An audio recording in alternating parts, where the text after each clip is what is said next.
California's 14,179-foot tall Mount Shasta is a complex of tunnels in a hidden city called Tilos, the ancient city of light for the Lemurians.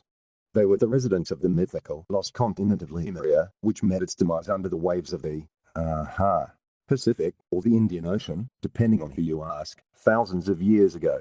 Lemurians believed to have survived the catastrophe are said to have settled in Tilos, and over the years their offspring have been sporadically reported wandering around the area, 7 feet tall, with long fleshy hair, often clad in sandals and white robes.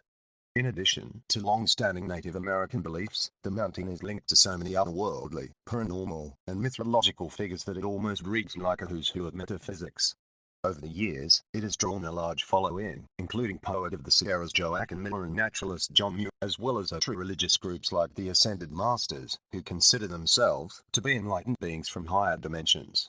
Why does this mountain in particular arouse such faith in Mount Shasta's significance as a power spot for non-indigenous people did not begin until the 19th century. The naturalist John Muir described the mountain's peak as a religious icon and helped to spread its legendary fame. Since its discovery, it quickly became one of California's must-see tourist destinations. There are many tangible and intangible qualities which make a mountain sacred, and some of these qualities go beyond its mere appearance.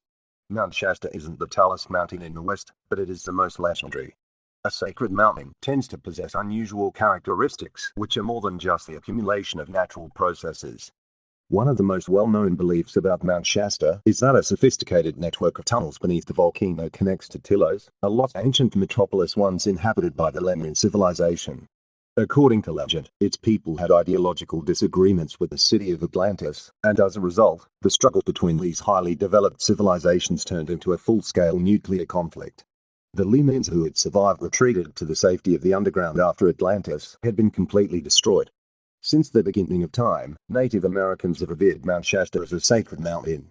They considered the mountain and its surroundings to be holy ground because they believe it to be one of the first places on Earth that the Great Spirit created. The peak above the tree line was once only accessible to medicine people. It was believed to be too strong for regular people to visit, as well as being home to a number of potentially harmful spirits and guardians who could injure someone ascending the mountain unprepared.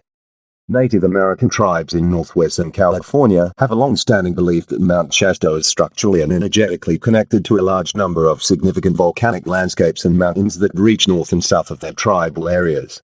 Many of these spiritually potent locations, including Mount Shasta, Lesson Peak, Lava Beds, Medicine Lake Highlands, Crater Lake, as well as numerous other less significant ones spread throughout the area, are thought to be connected by a prehistoric spiritual link.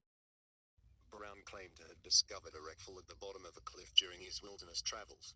He started to clean the debris because he thought there might be something hidden behind it. Brown gave an account covering a mystery tunnel with peculiar dimensions hidden beneath the wreckful. The Earth's interior was reached through a tunnel that was 10 feet high and 7 feet broad, 3 by 7 meters. The tallest was more than 10 feet, 3 meters, tall, and the smallest was 6 feet, 6 inches, 2 meters. In another chamber, he counted 27 enormous skeletons that were arranged at right angles to the walls. The bodies of a man and a woman, both dressed in royal robes, were found in another room. They had apparently been embalmed and mummified through some type of dark ritual. Brown thought they were the king and queen of a vanished race of ancient giants. Brown grew confident that he had uncovered proof of a long-lost race of prehistoric giants that once lived in California but were wiped out in a devastating flood. He thought he had discovered a missing piece of the history of civilization. In 1934, J.C. Brown, then 79 years old, showed up in Stockton, California, to gather a group of explorers who would accompany him back to the location of the Giant's Tunnel to catalog the treasure trove of amazing artifacts. The number of his party quickly increased to 80 people, but the night before they were scheduled to leave on the expedition, J.C. Brown vanished without a trace. Down beneath, Brown spoke about coming across an odd collection of primitive equipment that he attributed to a subterranean mining operation, as well as an odd hoard of gold artifacts and relics that belonged to an unidentified people who formerly lived in California.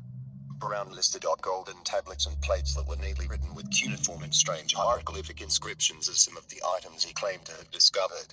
Extraordinary tempered copper spears were made from a memory metal alloy that recalled its form, allowing the spear to be bent until the head of the weapon touched the base of the shaft before reverting to its original shape. Thanks for watching and have a beautiful day.